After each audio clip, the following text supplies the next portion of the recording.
Hi, everyone. Thank you so much for coming out tonight. My name is Kathleen Lingo, and I'm the executive producer of this series of short documentaries.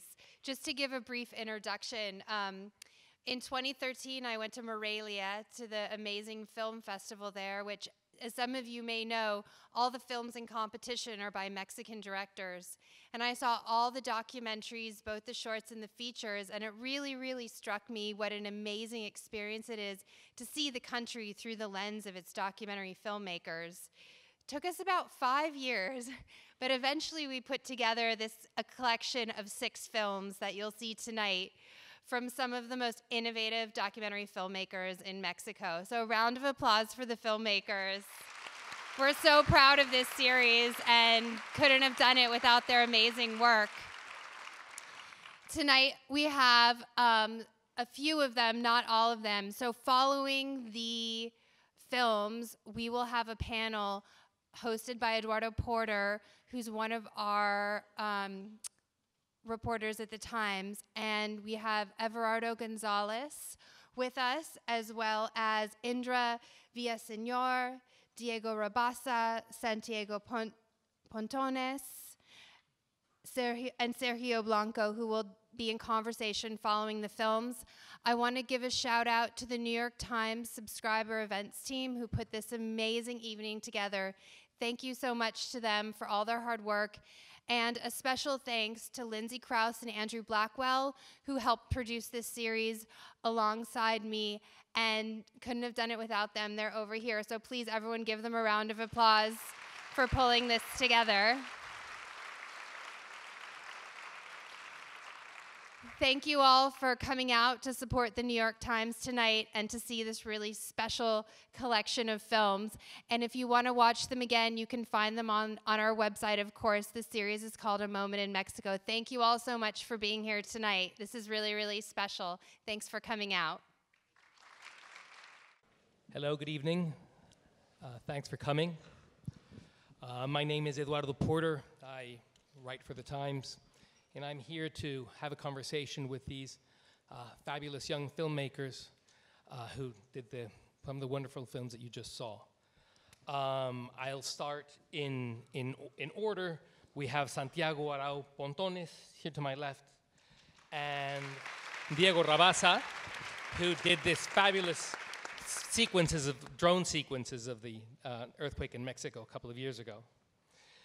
Then we have Everardo González, over here, who made the doc about the kids of the Narco Zone. Indra Villaseñor, here to my right, is the author of The Prisoner in the Family. And Sergio Blanco, of the previous to last film about this wonderful translator in the court system in Mexico. We do not have a ton of time, so I'm going to try to move quickly, and hopefully there'll be a little time for Q&A afterwards. But I would like to start asking Santiago and Diego a little bit about this experience of this earthquake, kind of like exactly 32 years after the one in 1985. I was in Mexico in 1985, in bed. I felt it. It was horrible, and the days afterwards were an amazing experience of despair, but also of kind of hope. And I had this feeling that after the 1985 earthquake, with all the mobilization of the people in Mexico City, there was a feeling of possibility, of optimism. And I was wondering if, just 32 years later, we have another one, and another big chunk of the city falls, and there's a few hundred dead people. And I was caught between two thoughts. Should one think this is it's an inevitable consequence of living there in Mexico City, which is so prone to earthquakes? Or in some way, should it also be read as some measure of failure, of not being able to prepare for this kind of event? And so I'd love to hear your thoughts about that. And I'll just do it really quickly in Spanish. La onda es a 32 años después del terremoto de 85 es inevitable. O sea, si vivimos en México, pues ni modo, esto va a pasar. ¿O hay que pensar, es señal de alguna clase de fracaso del Estado, de los ciudadanos de prepararse? ¿Hay algo que se puede hacer? ¿Qué piensan sobre esto? Bueno, primero, muchas gracias por la invitación, muchas gracias por estar aquí. Es algo que quiero también iniciar, felicitar a todos mis compañeros por estas piezas tan importantes. En México es complicado ser mexicano porque vemos que nos cuidamos del gobierno, nos cuidamos del crimen organizado y nos tenemos que cuidar también de los desastres naturales. Entonces no la tenemos fácil, como vimos en estos documentales, y lo que está pasando también con las personas que están contando estas historias. En México están matando periodistas y no pasa nada, entonces es complicado ser mexicano en estos momentos. First of all, thank you very much for the invite to be here tonight, and thank you all who are here listening to us, and thank you to my fellow filmmakers who made all these great other documentaries.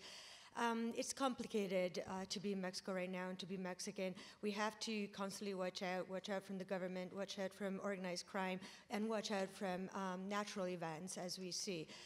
What happens is that it seems that things are not changing. That you try and nothing ever gets better. So it's really challenging to be Mexican right now. Diego, would you like to add something? Yes. A few years ago, the New York Times, and then after that, The Guardian, and then several other magazines pinpointed Mexico City as one of the top destinations for travelers all around the world, like a very vibrant city, a city where there was a lot of hype and cultural movement going on.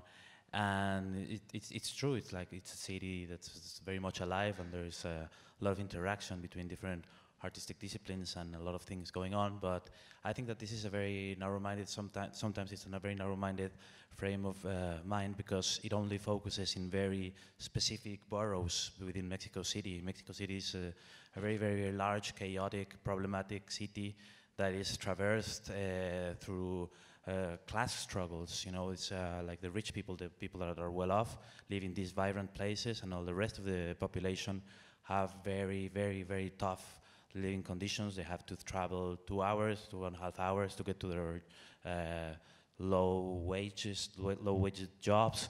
They don't have access to medical, to medical services. And this is a very, most of the population in Mexico City live under very vulnerable conditions, And so, to answer your question, I think that somehow it is related to the place where Mexico City is located.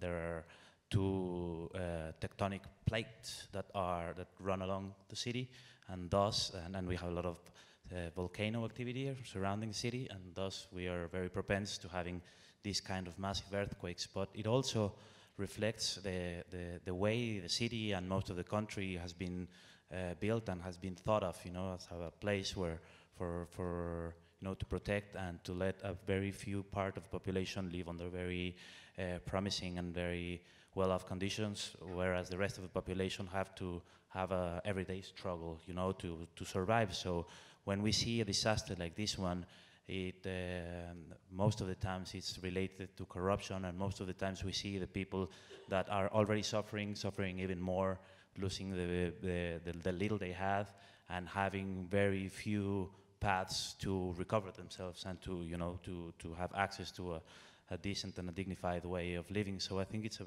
mixture of both. It's geographic, but also historical, political, economical. Yeah, it's always the poor that are most vulnerable, right? That lose most in disasters like this. Yeah. Yes. So I'd like to move to another quite hard doc by Everardo, and the topics seem to have some coherence with the prior documentary. This is not a natural disaster, but perhaps a human disaster. And what came to mind when I was watching your documentary is does this signal a broad transformation of Mexican society? I mean, what happens to a society when you learn impunity at age 5? Well, what happens is that you can get 300,000 disappearance when you learn those things. When you learn that nothing happens, then what you get is the disaster that we are living or facing now in Mexico as a country. This film was just a short extract from another feature film that I really wanted to make because a few years ago, maybe around 7 years, I was doing some other stuff in El Salvador, and then I met this is what we call las maras, yes. So then I started to wonder how many generations of kids we have lost. And then I'd never imagined that the same situation will be happening in Mexico in a very short period. So mostly my concern is that the next hitman has not even born. So we have been losing maybe 4 or 5 generations. And the thing is that we are only listening to speeches and good intentions.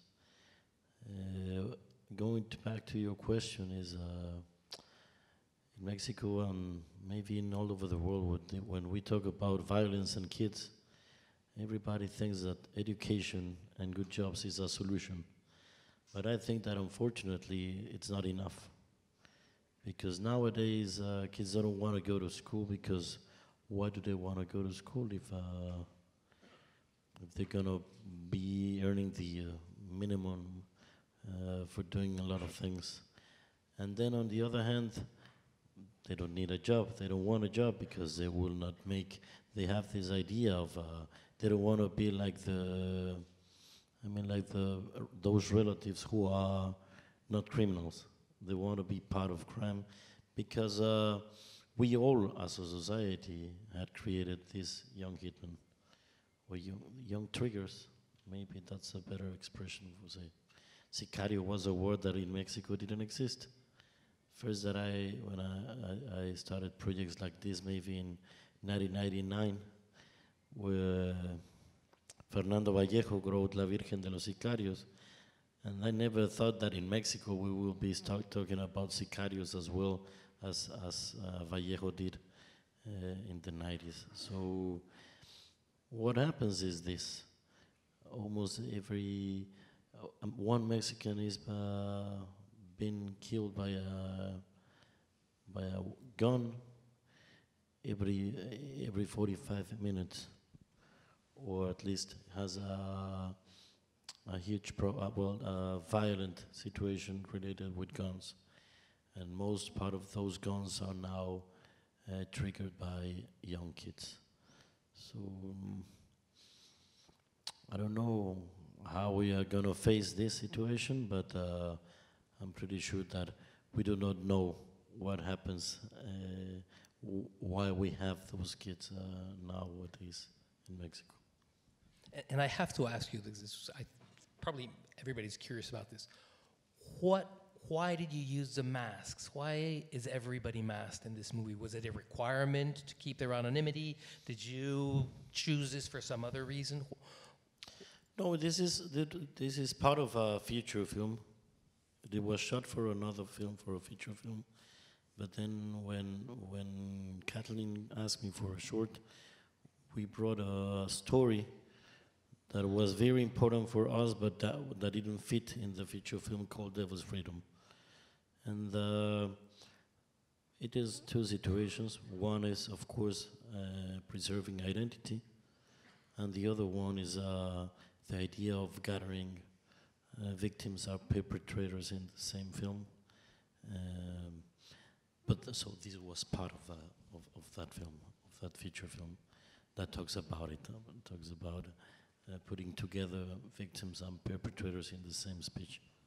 And so you needed the masks too, so that they wouldn't be identifiable to each other. Yes, and also because they were more free to talk in front of a camera, to bring testimony in front of a camera.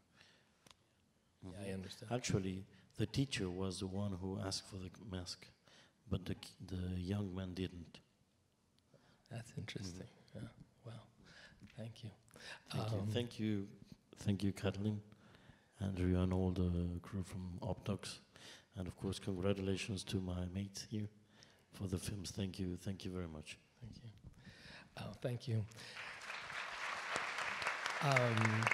So, Indra, now let me ask you. I thought your piece was extremely shocking, and I was a little bit conflicted as I watched it, because it seemed, on the one hand, that the mother is engaged in an act of love and there's enormous sacrifice, but at the same time, she has an adult kind of like jailed and kidnapped there, which strikes me as also kind of incredibly violent. And I was wondering how you felt, how does she navigate this, which seems to me a bit of a conundrum?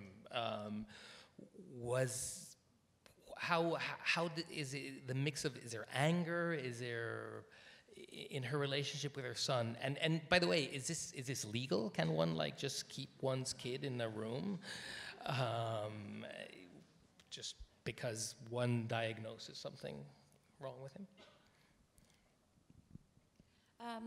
About the relationship with her son, he's like not there anymore. He even, it doesn't say it on the documentary, but he's blind now as part of the sickness. So the blindness makes him like more away from reality. So he has just like these kind of flashes when he like can answer to her or to anyone. And most of the time they are like fighting, like in the documentary, like when he can answer to her, he insults her or she insults him. They're like all the time fighting. It seems like kind of funny, but it's also the relationship she built with all of her other sons. He was like first in a clinic in Zapopan, in Jalisco. But in Mexico, the public health is really bad. They have a lot of abuse. There are some places that don't even have food for people, and they don't keep like a record of the people who is there by volunteer or not. So he was there, that place. He had to struggle a lot to pay even the medicines or the way to get there. The transportation. Mm-hmm. So she ended up deciding that it will be better for him after seeing the conditions if he was taken care of in her house. I'm not sure if it's legal, but the police is the one that asked her to lock him out, the police of the town. And the room, of course, wasn't like that at the beginning. It's just that he takes advantage of any object to try to harm himself or other people, even like the mattress and all that. And just because a lot of people ask, he's naked because it's really, really hot in Sinaloa. So he takes off his clothes. Did you, by the way, when you did the movie, did you try to talk to him to get his voice? Was it, I can imagine it would have been very, very difficult, but did you try to get him to talk to you, to the camera? I tried to talk to him like a lot of times, but he wouldn't react. He started like mumbling, and I couldn't understand what he was trying to say. This story is actually, they are my uncles. So I made him react when I mentioned my mom. It's the only time that he like tried to communicate back to me, like he thought I was my mom when I told him that. But it was like for a few seconds, then we lost him again. Was it this has some additional emotional component for you because he's family. He's part of your family as well. Yeah. He was like sick. I always met him like that, but it actually was like a good thing in my family because a lot of people tend to judge my aunt for what she did, and when I approached to her, I got this thing that I was kind of judging what she was doing until I got the chance to listen to the version of the story. I think it was the first time the whole family like got to understand what she did. Well, thank you, thank you.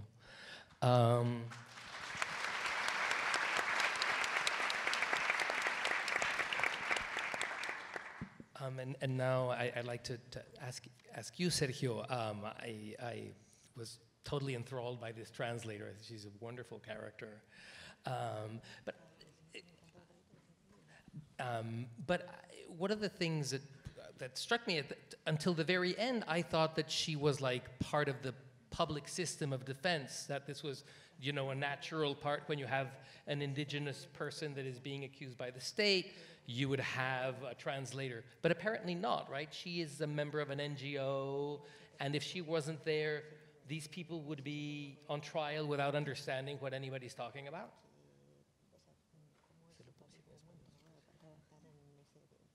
En principio, Lupita empezó a traducir textos que no tenían nada que ver con lo legal, y progresivamente ella se dio cuenta de la necesidad que había en los reclusorios cuando entró a trabajar en el Congreso del Estado como traductora. Y fue por sus propios medios que empezó a ir a los reclusorios en los días de visita, y así empezó a conocer a las diferentes personas que acudían a ella. Fueron pasándose el teléfono unos a otros y así la convirtieron en una intérprete pues, que necesitaban ante las audiencias, ¿no? Ella ha desarrollado esta organización que trabaja para el Tribunal de Justicia del Estado, pero es un trabajo más altruista que otra cosa, porque casi apenas reciben financiamiento del tribunal. Tenía la idea del Estado, hay muchas comunidades indígenas en México, muchos idiomas, y interaccionan, me imagino, con el Estado de esta manera. No hay un sistema, digamos, público de esta clase de traducción. I was just asking him, there's lots of indigenous communities in Mexico that do not speak Spanish. I was just wondering whether there is no like nationwide system of translation. I'll translate the first part. So when Lupita started out, she was just a translator of all kinds of other subjects, not a specific legal interpreter. And then little by little, she started working for the state Congress, and she realized that there was, by going to jail visits, that there was this need, that there was a vacuum there. And by word of mouth, it got out that she was doing that, and people gave each other her telephone number, and that's how she turned into an interpreter who specializes in jail hearings. And then that's how she started her NGO, which works with the local courts. But it is something that she does basically for free, because there's very little money going around at that level. And then that's when the question came about whether or not, given that there are a lot of indigenous dialects, whether there isn't a government-run or state-run system to finance interpreting. Y en México el Instituto Nacional de Lenguas Indígenas es el encargado de la certificación de los intérpretes, pero son muy precarias sus formaciones, no dan abasto. Entonces, desgraciadamente, sigue siendo una responsabilidad que le queda a la sociedad civil cubrir esta necesidad, ¿no? Es un problema que se ha hecho más evidente desde la entrada en vigor del sistema de justicia acusatorio de los juicios orales, que en México empezó a implantarse desde el año 2008 hasta el 2016. Entonces, se repiten las mismas fallas que, por otra parte, se producían antes, ¿no? Cuando ahora el valor testimonial del valor probatorio de los testimonios es mucho mayor. Entonces, estamos en ese proceso desde que nosotros empezamos a trabajar. Estamos haciendo también una película sobre la misma, no Lupita, pero sobre la misma problemática del acceso a intérpretes. En el caso de Chihuahua están avanzados, el 66% de los intérpretes no tuvieron acceso a un traductor, pero en el caso del resto del país se habla de hasta el 80-90%, ¿no? Es una cifra que va modificando, porque se acaba de abrir recientemente la primera maestría en formación de lengua para intérpretes, ¿no? pero sigue siendo se le sigue atribuyendo principalmente la responsabilidad a la sociedad civil.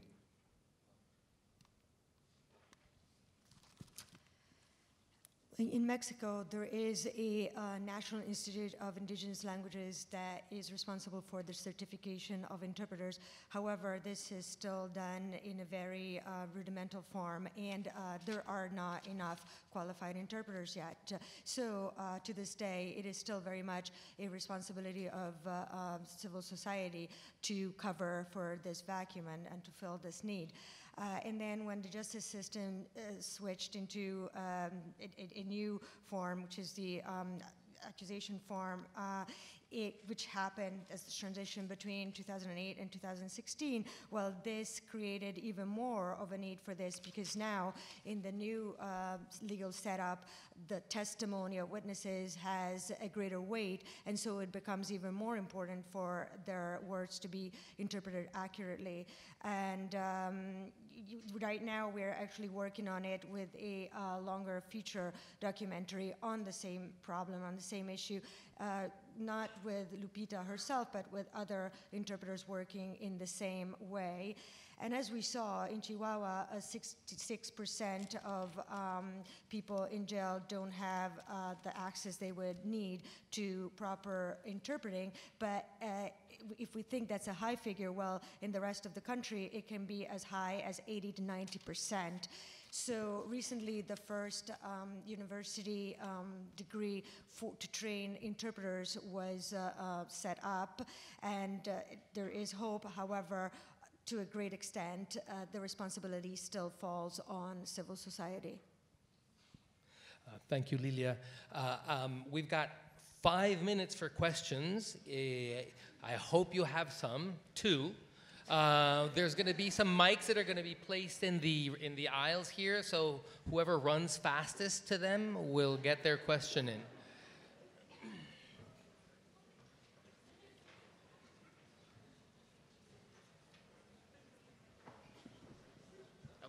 Hello. Thank you all for the films. Quick question, and I don't mean this, no political intentions behind it, but recently López Obrador, he enacted where he took away a lot of the funds that were going to civil organizations, and I just wanted to get kind of, from the interpretation or the translation services, a lot of that money was either private or coming towards private organizations. How is that going to affect organizations like that?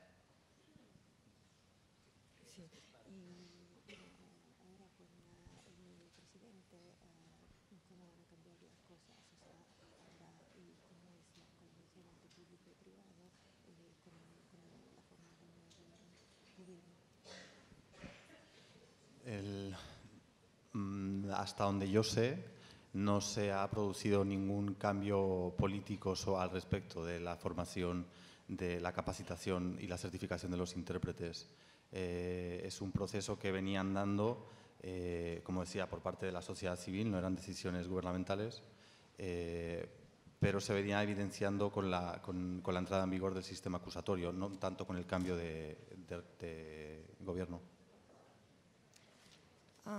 Well, the political change has not really had any impact on the training of interpreters or the general situation in terms of interpreter skills and availability. And the process was already underway, and it had been so for quite a while, but had been promoted by civil society, as I said, and not so much by the government. The greatest shift was created by the switch in the philosophical setup of the legal system, the one that I referred to earlier, the new accusation-based one. First of all, thank you all so much for sharing your work with us. It was certainly eye-opening for me. My question is similar to the one mentioned previously. In all of the films, I think we saw not necessarily failures, but challenges of government and society to address the issues that the people face on a daily basis, not unlike, I think, some issues facing the US. But my question is, where, if any, have you seen private actors, perhaps incredibly wealthy people, either individually or via charities, coming in to perhaps address that gap and solve some of these issues?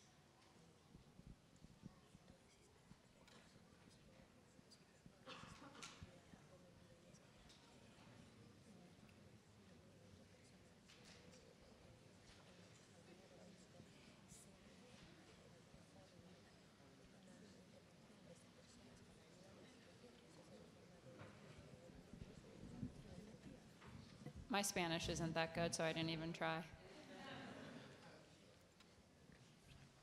I think that there's like philanthropy is like in every Western country common practice among the very wealthy people. I always say that I always refer to a phrase by the Slovenian philosopher Slavoj Žižek, who says that the wealthy man give with their right hand whatever they take with their left hand. I don't see philanthropy as the way out of any of the problems or the social struggles that are traversing Mexico. I think it's collectivism among the general population, among the civil society. That's the decisive factor, you know, to stand against economic tyranny or government tyranny. For instance, in the wake of the '85 earthquake, it wouldn't be far-fetched to say that you could trace the political alternation in Mexico. You know, the first time that the ruling party that governed since after the revolution and until the year 2000, you can trace that political shift to the social and protests of the students in '68 that were brutally repressed, and to the aftermath of the '85 earthquake, where social society, where civil society gathered and they placed a stronghold against the incapacity of the government to bring the international or the domestic aid towards the population. It was the people who was helping other people. And I see that there is a lot of resistance right now that has come you know, to face the social collapse and the economical collapse and the social meltdown of the country. There are organizations fighting for immigrants. There are organizations fighting in the judiciary system. There are organizations fighting in the environmental side. And I think it's there, you know, the strongholds of the people in NGOs and local communities, you know, trying to make collectivism, local collectivism, the only source of strength against the ravished, you know, status quo that governs most of the country. Well, thank you very much, everybody. We're on time, which is a miracle in itself. Thank you very much for coming. Thank you very much to our panelists, these great filmmakers. Gracias. Gracias.